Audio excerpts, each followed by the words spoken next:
Dr. Martim De Luca, Moraes bloqueou o X, multou empresas norte-americanas e censurou plataformas. Qual é o atual status do processo movido pelo senhor contra ele lá na Flórida? Quais são as penalidades que a lei americana prevê e, se condenado, quais seriam as consequências práticas para o ministro brasileiro? Bom, o processo continua em pé. O último que está acontecendo faz vários meses que o Alexandre de Moraes está esquivando, se escondendo para não ser notificado, né? Aquele homem que notifica por redes sociais, que notifica por e-mail, leva desde fevereiro desse ano se escondendo e tentando fazer qualquer desculpa imaginável para evitar ser citado para aparecer no Fórum Federal da Flórida.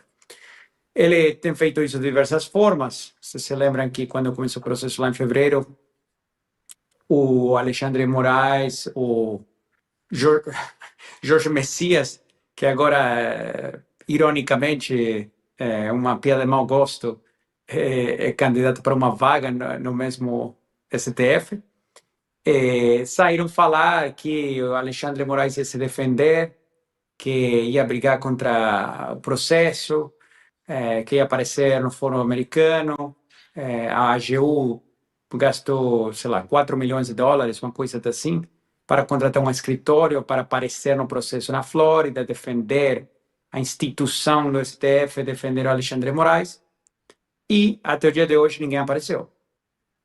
Tá? Então, o que a gente fez? A gente tentou citar ou notificar por todos os meios possíveis. A gente encaminhou carta rogatória em agosto para o Brasil. Isso foi encaminhado como é protocolar normalmente para o STJ.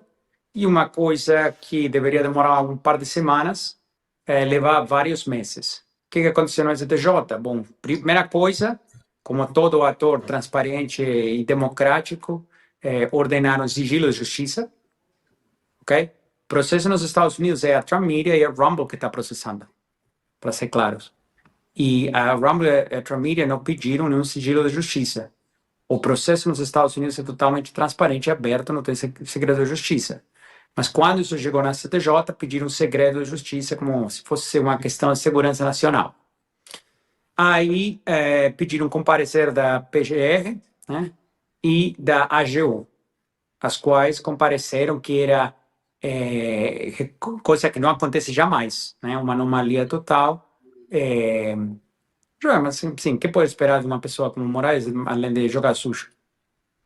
Então, os dois compareceram que não deveria notificar a STJ, não deveria notificar Alexandre Moraes em violação do tratado internacional, mais um tratado internacional que o Brasil está assinado, que é a Convenção da Haia. E a STJ achou melhor não tomar uma decisão, enterrou o processo baixo o sigilo de justiça, e aí que está, faz meses, né, parado. Obviamente, tudo isso é documentado e, eventualmente, vamos ter a possibilidade de tomar umas medidas em Nova York de solicitar a juíza para notificar ele de com alguma outra metodologia, quem sabe, talvez por e-mail, assim como ele tentou notificar a Rumble, para justificar tirar a Rumble do ar no Brasil. Muito bem. Dácio Bracarense, sua pergunta para o doutor Martim De Luca. Primeiro, eu quero saudar o Dr. Martim De Luca, dizer que eu sou um admirador do seu trabalho, te parabenizar por tudo que o senhor tem feito e dizer também que eu estou um pouco constrangido, porque aparentemente o senhor conhece melhor o indicado para o nosso STF do que muitos brasileiros, né? Agora, essa informação que o senhor trouxe sobre a contratação de um escritório nos Estados Unidos, ela é muito séria, porque a gente está tratando de dinheiro público. Se 4 milhões de dólares foram gastos com um escritório que sequer comparece nas audiências, nós temos um dinheiro público que está sendo aplicado em nada, ou numa estratégia de fugir da justiça. E a justiça americana é conhecida justamente por conta da sua eficiência. A pergunta é se é uma estratégia, segundo, se essa estratégia garante a impunidade nos Estados Unidos, é uma brecha que existe na lei americana, e terceiro, caso ele não apareça ele é julgado à revelia e qual seria o resultado desse julgamento? Não sei se é uma estratégia ou não posso falar, mas aparenta ser uma estratégia, né? É a estratégia de mentir, a estratégia de enganar, a estratégia de ocultar. Então, é consistente com o padrão de comportamento em todas as outras ações que vemos do ministro e do Jorge Messias. Em termos de se ele pode ser achado em rebeldia, pode. E como é um processo civil, pode proceder sem a presença física dele no fórum, o qual permitiria proceder a obter uma sentença pelos danos que ele causou e depois a gente procederá a executar essa sentença em qualquer lugar do mundo. Obviamente, hoje o Alexandre Moraes, ele e família, são sancionados pelos Estados Unidos, porém, eles devem ter a maioria do patrimônio bloqueado, que está fora do Brasil, em jurisdições mais integradas com a economia global. Geralmente, pessoas sancionadas tendem a mobilizar ativos, patrimônio, para jurisdições que não respeitam as sanções dos Estados Unidos, ou se recusam a respeitar, né? Que tem a China, enfim, jurisdições desse estilo. A outra coisa que também pode acontecer para evitar a execução de uma sentença é obviamente, contratação de laranjas. Mas, enfim, aí eu estou especulando, só que é para vocês entenderem como prossegue um processo desses, uma vez que tem uma sentença por danos monetários sobre Alexandre de Moraes, pessoa física, e essa sentença é executada internacionalmente. E no Brasil, obviamente, é uma questão política. Então, se você tem um governo que concorda com Alexandre, ou que tem Alexandre como funcionário, esse governo nunca vai executar essa sentença. E se tem um governo que não concorda com Alexandre, então você rapidamente terá sua sentença executada no Brasil. Doutor, o André Marcília também faz uma pergunta para o Martim De Luca. Solta aí a pergunta. Bom, eu cumprimento, boa noite, Martim De Luca, parabenizo pelo seu trabalho não apenas jurídico, mas também de fazer essa espécie de intermediação entre Brasil e Estados Unidos e nos dar um norte mais direto com suas postagens a respeito de como pensam os norte-americanos, o governo Trump, a respeito dos arbítrios que temos vivido aqui nas mãos do Judiciário, especialmente do STF, sobretudo nas mãos do ministro Alexandre de Moraes. A minha pergunta, eu vou fazer duas perguntas. Uma delas é como se o Trump, o governo Trump, está ciente do ramagem, da questão do ramagem, da presença do ramagem que está no mesmo núcleo de condenados que o presidente Bolsonaro, e se a presença do ramagem nos Estados Unidos é algo que já está no radar do governo Trump, e se a ele será, se pedido, concedido asilo político, que é uma maneira de fazer com que ele permaneça com segurança dentro dos Estados Unidos. E a segunda pergunta é a respeito da Magnitsky. A gente teve há algumas semanas uma palestra do ministro Moraes no Ministério Público, patrocinada por marcas como a Coca-Cola, que é uma marca norte-americana. E parece então que não há receio dessas marcas de terem sanções secundárias pela Magnitsky. E a grande pergunta que muitos de nós eu inclusive cheguei a publicar um artigo sobre isso, a Magnitsky não pegou no Brasil?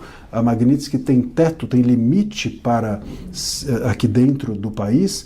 Ou ainda nós veremos as sanções, sobretudo essas secundárias sanções da Magnitsky? Muito bem, doutor Martim De Luca responde. Em relação ao ramagem, eu pessoalmente não estava familiarizado com o assunto dele.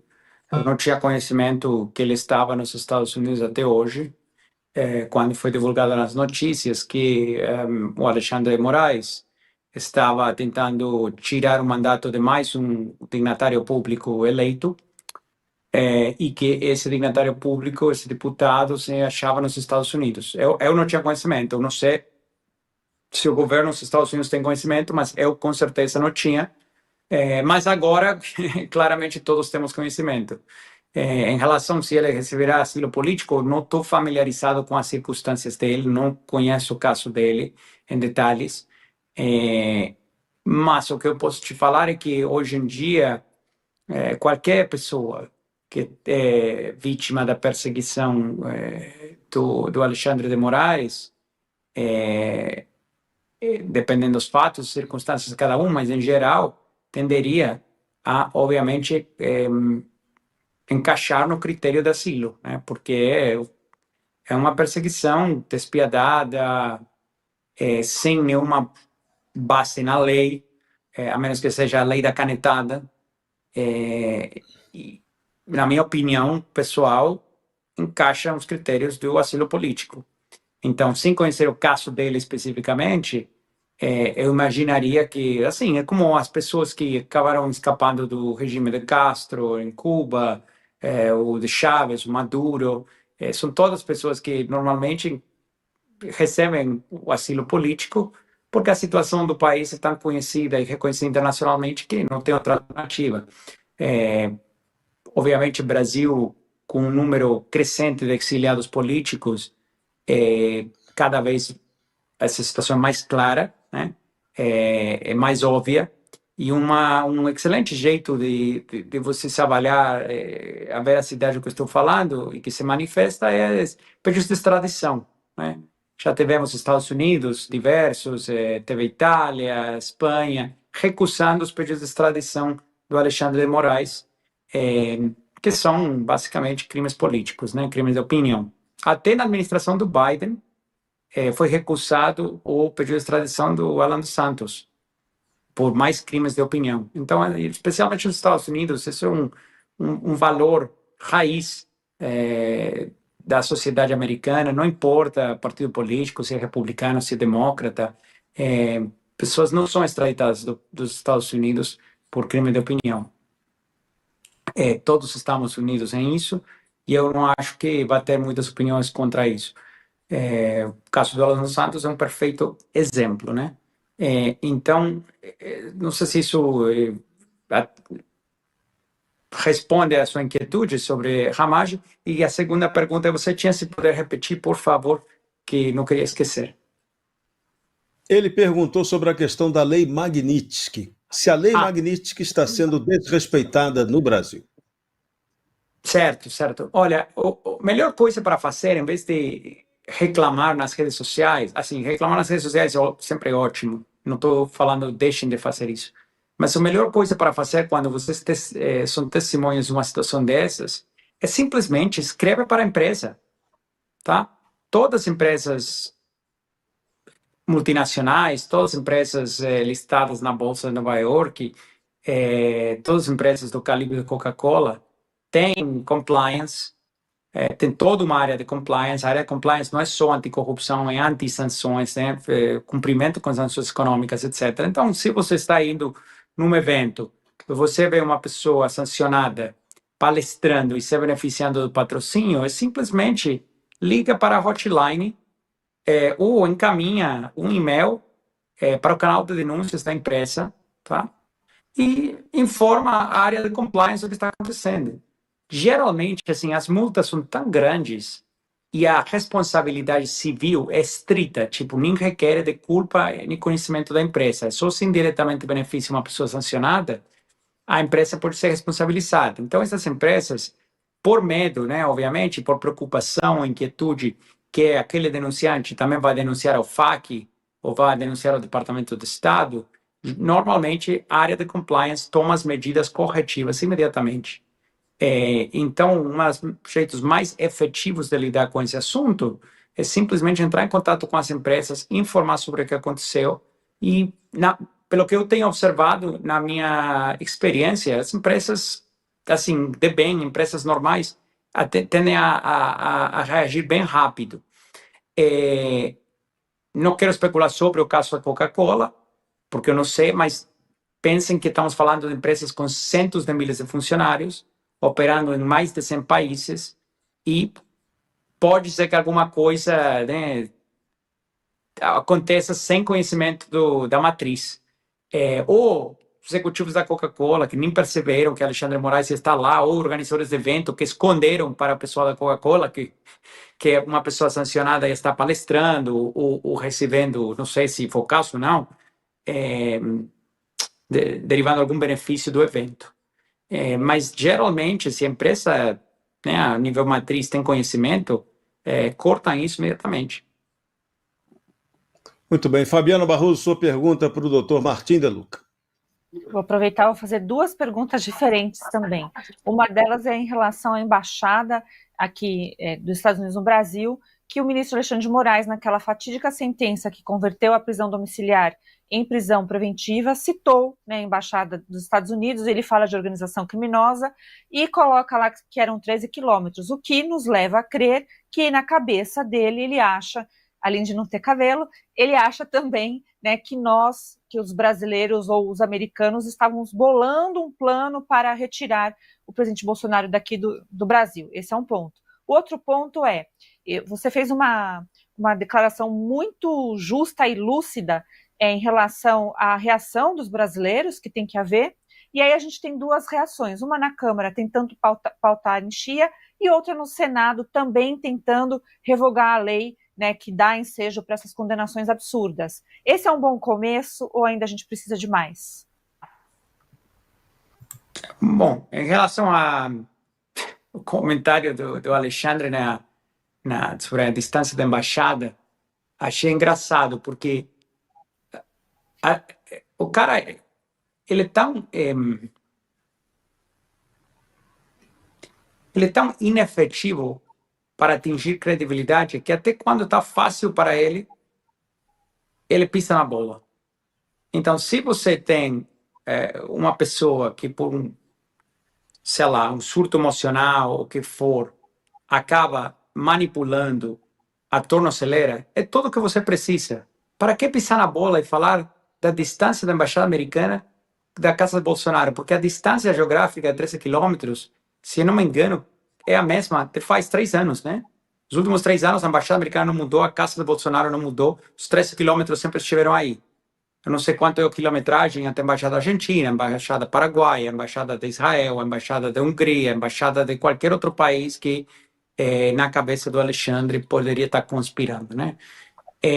Então, assim, para que pisar na bola? Mas isso faz parte da natureza dele. Em relação ao seu outro ponto, olha, eu acho que a reação do público brasileiro é necessária, é um pré-requisito. O que eu acho que é super importante nesse caso é o seguinte: anistia é crítica. Impeachment do Alexandre é uma coisa que pode ser feita. E o mais interessante aqui é que tem os votos, né? Tem poder suficiente no Congresso como para votar. Estão se recusando a pautar. Olha o baixo que eles têm chegado, que nem sequer tem os votos para bloquear o impeachment do Alexandre, não tem os votos para bloquear uma lei da anistia. Então, estão se... como falar? Eles estão se concentrando, né? Basicamente em uma situação que requer que a Alcolumbre 2% fique bloqueando, segurando aí uma represa. Eventualmente, isso vai mudar. Eu não tenho dúvida. Doutor Martim de Luca, para a gente fechar, então, a questão do processo contra Alexandre de Moraes. Quais são os próximos passos e quais os prazos? Qual é o limite para esse processo se resolver? Se ele acabar não sendo intimado, como se está aguardando, qual é o prazo para acontecer um julgamento, por exemplo, à revelia do réu?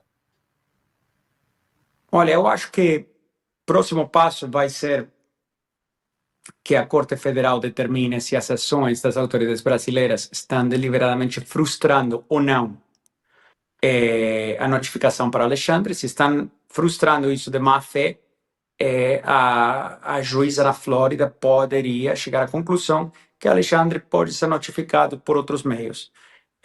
Se isso acontecer, aí o processo poderia avançar. Em termos do julgamento, eu não esperaria isso acontecer até pelo menos vários meses, né, em algum momento do 2026. Mas em termos da rebeldia, isso é uma questão que a gente poderia ter novidades em breve, muito breve. Brasil é um país que já tem superado inflação, mega escândalos de corrupção, hiperinflação com Cruzeiro, Plano Real, e agora, infelizmente, tem que superar essa tirania, mas o povo brasileiro é um povo resiliente, né? E eu não tenho dúvida que isso aqui eventualmente vai ser superado, mas requer, sem dúvida, que esse esforço seja liderado pelos brasileiros. Isso não pode esperar que uma força estrangeira lidere o esforço para resgatar o Brasil. Porque existe aqui, doutor, um questionamento que o que acontece no Brasil não é um grupo de poder nacional. A nossa doença não é nacional. A nossa doença é internacional. Essa doença internacional tem facções criminosas da América Latina, tem o poder que vem da Ásia e teve também uma contribuição do último governo americano. E aí, para poder encaixar a pergunta, que é o último comentário seu, a gente precisa dessa ajuda internacional porque o remédio caseiro não vai solucionar esse problema. E mais, a gente já viu ao longo da história o Estado americano proteger empresas americanas. Isso aconteceu em Cuba, quando empresas americanas foram expropriadas, e o que aconteceu aqui, por exemplo, com o X, foi uma expropriação quando tomaram dinheiro, por exemplo, da SpaceX. Então eu queria saber, assim, se está acontecendo isso, a diplomacia americana pode defender o interesse dessas empresas e, eventualmente, chamar outros participantes do mundo livre para poder ajudar o Brasil nessa missão de se libertar e se tornar um país democrático novamente? Como eu falei, a ajuda internacional sempre pode ter. Obviamente, sobre o que você está fazendo referência, que é uma coisa muito séria, sobre o que a prévia administração aparentemente fez no Brasil, isso é bem entendido nos Estados Unidos. Eu vi vários reclamos de pessoas, tem uma dívida, deveria fazer agora ajuda porque pisaram na bola na administração de Biden. Isso é bem entendido. Mas vamos nos lembrar que assim que o presidente Trump começou a gestão junto a Marco Rubio, a primeira coisa que eles fizeram foi anular, desmantelar a USAID. Então, obviamente, se entende o que aconteceu e certas medidas já foram tomadas. Agora, eventualmente, temos que virar a página. Ok, isso já aconteceu. Agora, hoje, quem tem que liderar são os brasileiros. Ok? A ajuda internacional sempre pode ter. E pensem o seguinte, a analogia mais interessante foi uma que eu acho mais apropriada, que são aquelas cidades na Europa do Leste, que ao final dos anos 80, depois de 40 anos, 30 e pouco anos de governos comunistas, com uma total opressão, pior ainda que o Alexandre de Moraes, se consegue imaginar. De um dia para o outro, colapsaram todos esses regimes. E colapsaram por quê? Porque as pessoas resolveram um dia parar de viver nessa mentira e parar de normalizar o que não é normal, ok? Então, assim, quando as pessoas que viviam morrendo de medo, porque a repressão era muito pior do que hoje no Brasil, na Europa do Leste comunista, muito pior.